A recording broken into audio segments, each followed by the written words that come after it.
सर्वात महत्त्वाचं पहिलं वैशिष्ट्य म्हणजे आपण आपल्या जीवनाचं ध्येय निश्चित केलं पाहिजे.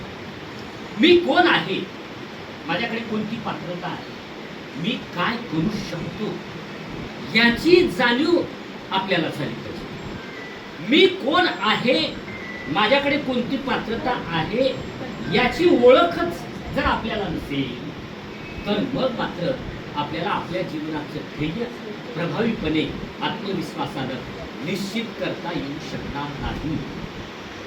मग ध्येयाधिष्ठित आपलं जीवन असलं पाहिजे. मग एकदा आपण आपलं ध्येय निश्चित केलं तर अनेक प्रकारची ध्येय. आपलं अक्षर सुंदर झालं पाहिजे, आपल्याला चांगल्या पद्धतीने संवाद साधता आला पाहिजे, टापटीपणे नीटनेटकेपणानं आपल्याला राहता आलं पाहिजे. आपल्या जीवनामध्ये आपण शिस्त स्वयंस्फूर्तपणे अंगीकारली पाहिजे. नियमितपणे अभ्यास केला पाहिजे, नियमितपणे खेळाचा सुद्धा आनंद घेतला पाहिजे. म्हणजे आपली जी जीवनशैली आहे, जीवन जगण्याच्या ज्या सवयी आहेत त्या योग्य पद्धतीनं विकसित करणं हे आपलं कर्तव्य आहे. आजचा काळ हा पूर्वीसारखा समन्वयात्मक स्वरूपाचा आणि स्थितिशील पद्धतीचा राहिलेला नाही. पूर्वी काय होतं, निवांतपणे लोकांना जीवन जगता येत होतं, फारशा जीवनाच्या अपेक्षा नव्हत्या. अलीकडे मात्र अपेक्षा उंचावत चालल्या आणि त्या अपेक्षांना अनुसरून आपल्याला क्रियाशील बनावं लागणार, गतिशील बनावं लागणार, सक्षम बनावं लागणार.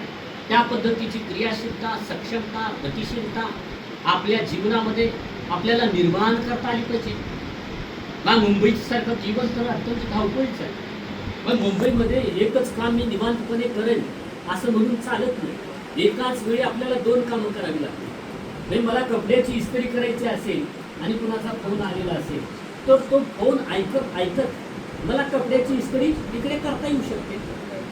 म्हणजे 2 in 1 ज्याला आपण म्हणतो त्या पद्धतीनं म्हणजे प्रवास करताना लॅपटॉप घेऊन आपल्याला जी कामं करायची आहे ती प्रवासादरम्यान आपल्याला ती करता आली पाहिजे. पुढचं पुण्याहून मुंबईला येणारी माणसं ती सहजपणे ते पुण्यामध्ये रेल्वेत झोपली की जणू पाळण्यात झोपलेली आहेत असं त्यांना वाटत राहतं आणि सहजपणे ते घाण असे झोपी जातात. म्हणजे आपल्याला डबल वाटते. 1-1.5 तासाचा विमानाचा प्रवास असताना सुद्धा मी सहजपणे काही प्रवाशाकडे जर पाहिलं तर अनेक असे प्रवासी आहेत विमानात बसल्या बसल्या ते झोपी जातात आणि जेव्हा विमान थांबेल तेव्हा मग ते झोपेतून जातील. मी इतक्या गतिशील पद्धतीनं ती आपली जीवनशैली बनवत असतात. पण आपल्या जीवनाचं ध्येय निश्चित झालं की त्याला अनुसरून आपल्याला प्रयत्नशील राहावं लागतं. कोणताही यशस्वी व्यक्ती कठोर परिश्रमाच्या आधारेच बनतो. जया अंगी मोठेपण तया यातना कठीण असं आपण म्हणतो. तुमचं जे ध्येय आहे ते साध्य करण्यासाठी त्या अनुषंगानं आपल्याला प्रत्यक्षात परिश्रम घ्यावे लागतात. No substitute for hard work असं आपण म्हणतो का. तुम्हाला एक यशस्वी उद्योजक व्हायचं असेल, साहित्यिक व्हायचं असेल, शिक्षक व्हायचं असेल, स्पर्धा परीक्षेमध्ये यशस्वी व्हायचं असेल, एखादा उत्कृष्ट असा चित्रकार बनायचा असेल तर तुम्हाला कष्ट करावेच लागतात.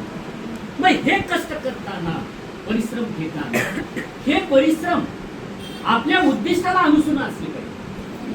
परिश्रम करताना मायक्रो लेवल वर विचार करून, सूक्ष्म पद्धतीने विचार करून त्या परिश्रमामधले बारकावे लक्षात घेऊन आपल्याला प्रत्यक्षात कार्य करावं. म्हणजे अभ्यास करायचा आहे, फक्त पुस्तक घेतलं आणि वाचत राहिलं म्हणजे आपल्या लक्षात राहणार नाही. अभ्यास करताना पूर्णपणे तो अभ्यास, त्याचं मनन चिंतन, आत्मसातीकरण माझ्याकडून कसं होऊ शकेल, आपण जे वाचन केलेलं आहे ते माझ्या स्मरणात कसं राहू शकेल, याचं टेक्निक हे आपल्याला स्वतःलाच विकसित करावं लागेल. मग तुम्ही जर ठरवलं वाचलेलं माझ्या लक्षात राहत नाही, राहणारच नाही. तुम्ही जर ठरवलं वाचलेलं माझ्या लक्षात राहिलंच पाहिजे, राहत कसं तेवढं आपण लक्ष एकाग्र केलं तर बरोबर आपलं ते लक्षात राहील. मग या पद्धतीनं म्हणजे आपली जी कौशल्य आहे ती कौशल्ये आपल्याला विकसित करायची लागतात.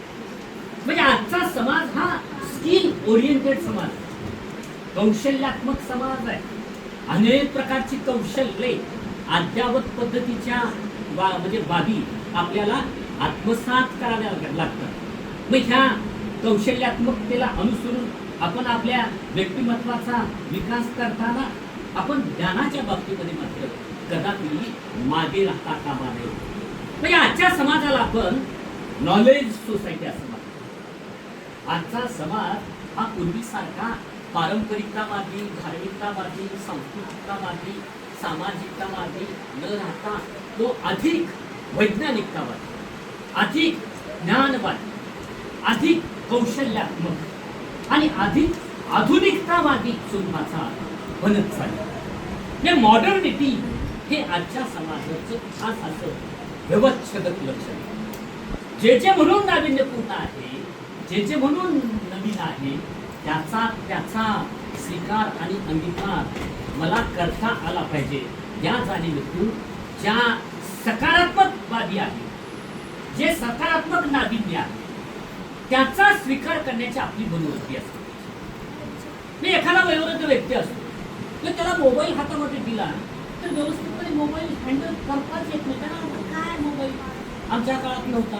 त्याला फक्त आलेला मोबाईल फोन उचलले आणि म्हणजे एखाद्याचा फोन लावून एवढंच त्याला फंक्शन माहिती आहे. आता असं असून चालेल का? माझं वय झालेलं आहे ही मानसिकताच मनात तेवढं मुळात चुकीचं. म्हणजे आपलं मन सतत तरुण असतं पाहिजे, चैतन्यदायी असतं. आणि मग कुठलीही नाविन्यपूर्ण काम ती मला शिकता आली पाहिजे याची तळमळ, याची आंतरिक इच्छा ही आपल्या मनामध्ये असेल तर मग आपण त्या सर्व बाबी सहजपणे आत्मसात करू शकतो, स्वीकारू शकतो. म्हणजे आपल्या जीवनामध्ये आपण म्हणजे जगत असताना केवळ आपण भौतिकतावादी पद्धती, व्यावहारिकतावादी पद्धतीनं आपण जीवन जगता कामा. मग एकदम आपलं व्यक्तिमत्व एकदम नफ्या तोट्याचं, एकदम आत्मकेंद्री आणि एकदम स्वार्थी असं जर आपण बनवलं तर मग काय होतं? त्याचा परिणाम म्हणून आपल्या मानसिकतेमध्ये नार्सिस्ट प्रवृत्ती वाढत जाते.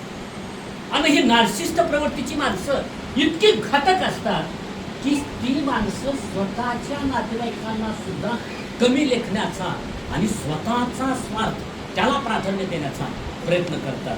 त्यांना असं वाटतं की मी हा जगामधला सर्वश्रेष्ठ माणूस, माझी अपेक्षा, माझी इच्छा, मीपणा आणि अहंकार हा जर अधिक प्रमाणात वाढत राहिला तर अशी माणसं कुटुंबाला घातक असतात, समाजाला सुद्धा घातक असतात. म्हणजे आपण आत्मकेंद्री बनताना, व्यक्तिवादी बनताना, म्हणजे आत्मविश्वासू आणि ध्येयवादी बनताना म्हणजे आपली मानसिकता, आपली जीवन पद्धती, आपली वर्तनशैली ही समाजाभिमुख असली पाहिजे, सामाजिकतावादी असली पाहिजे. सामाजिक संवेदनशीलतेची जाणीव आपल्या मनात ही सतत आपण तेवढ ठेवली पाहिजे. मला जसं जीवन जगता येतं त्याच पद्धतीने इतरांनाही जीवन जगता आलं पाहिजे. मला माझ्या जीवनाचा आनंद घेताना माझ्या सहवासात जी माणसं येतील त्यांनाही आनंद मिळाला पाहिजे. माझं जीवन आनंददायी, माझ्या सहवासात येणाऱ्यांचं जीवनही मी आनंददायी बनवेन या जाणीवेतून आपण वागण्याचा प्रयत्न केला पाहिजे. मग ही जर सामाजिक संवेदनशीलता आपण योग्य पद्धतीने जोपासू शकलो तर ती काम समाजामध्ये माणुसकीचा विकास घडवून आणण्यासाठी महत्वाची ठरते. मी मोठा होणार आहे याच्यापेक्षा मी माणूस बनणार आहे आणि नंतर मोठा होणार, ही मानसिकता आपल्या मनामध्ये आपण जोपासली पाहिजे. राजश्री शाहू महाराज त्यांचं आपण नाव ऐकून आहोत. राजश्री शाहू महाराज हे राजे होते याच्यापेक्षा ते माणूस होते. माणूस म्हणून त्यांचा मोठेपणा हा राजेपणापेक्षा अधिक मोठा आहे असं आपल्याला म्हणता येऊ शकेल का? जेव्हा डॉक्टर बाबासाहेब आंबेडकर PhD पदवी त्यांना मिळाली तेव्हा राजश्री शाहू महाराज मुंबईला इथं आल्यानंतर पन्हाळा लॉज नावाचा एक लॉज, त्या लॉजवर ते राहायचे. त्या काळामध्ये कुठला तरी एखादा पेपर यायचा. आजच्यासारखा त्या मोबाईल, इंटरनेट वगैरे अशी काही साधनं नव्हती. त्या पेपरमध्ये त्यांनी बातमी वाचली की म्हणजे डॉक्टर बाबासाहेब आंबेडकरांना एवढी मोठी पदवी मिळाली. आणि मग त्यांनी लगेच त्या आपल्या म्हणजे राजाचा जो रथ होता त्या रथ चालकाला सांगितलं की बाबासाहेबांचा पत्ता शोधून घ्या आणि तिथं आपण त्यांना भेटायला जाऊ. मी कुठेतरी माहिती मिळवली आणि राजाचा रथ डॉक्टर बाबासाहेब आंबेडकरांना भेटायला निघाला. पण भेटायला प्रत्यक्ष राजे आणि त्यांचा रथ येत आहे ते पाहिल्यानंतर बघितले सर्व लहान थोर मुलं महिला ते बाहेर यायला लागले.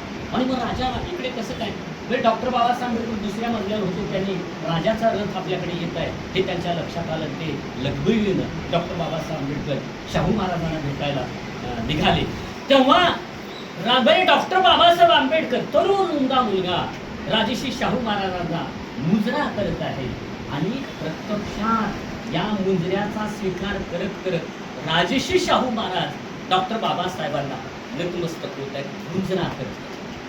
मी हा जो मोठेपणा आहे हा मोठेपणा आपण मान्य केला. मग तिथं डॉक्टर बाबासाहेब आंबेडकरांना त्यांनी कोल्हापूरला येण्याचं निमंत्रण दिलं.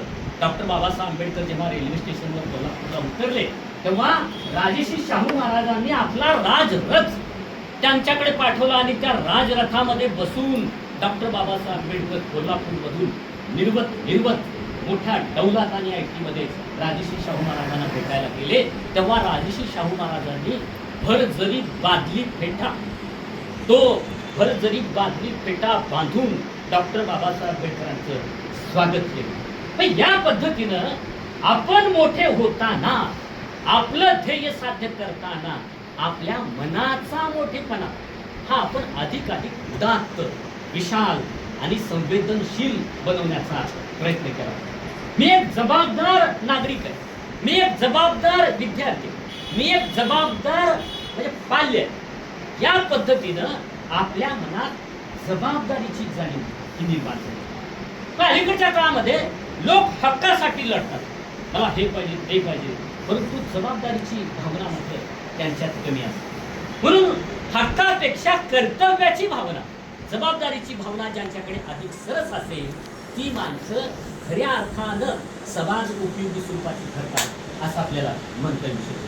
म्हणून आपण आपल्या जीवनाची वाटचाल करत असताना अनेक पद्धतीने आपल्याला विकसित होता येऊ शकतात.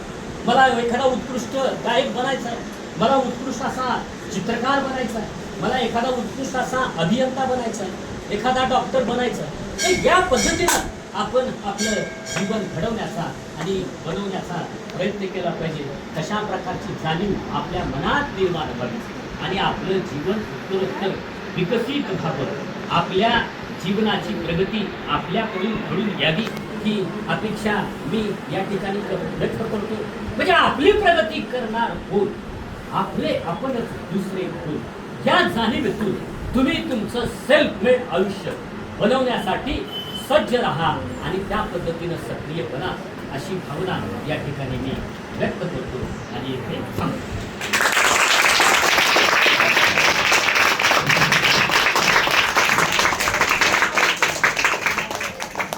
आपल्या शाळेला योगायोगानं झालेली भेट आणि आपल्या मार्गदर्शनातून सरांनी आपल्या सर्वांना सांगितलं की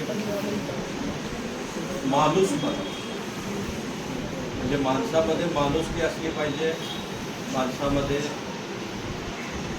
स्वाभिमान असला पाहिजे. अशा अतिशय महत्त्वाच्या गोष्टी आपल्या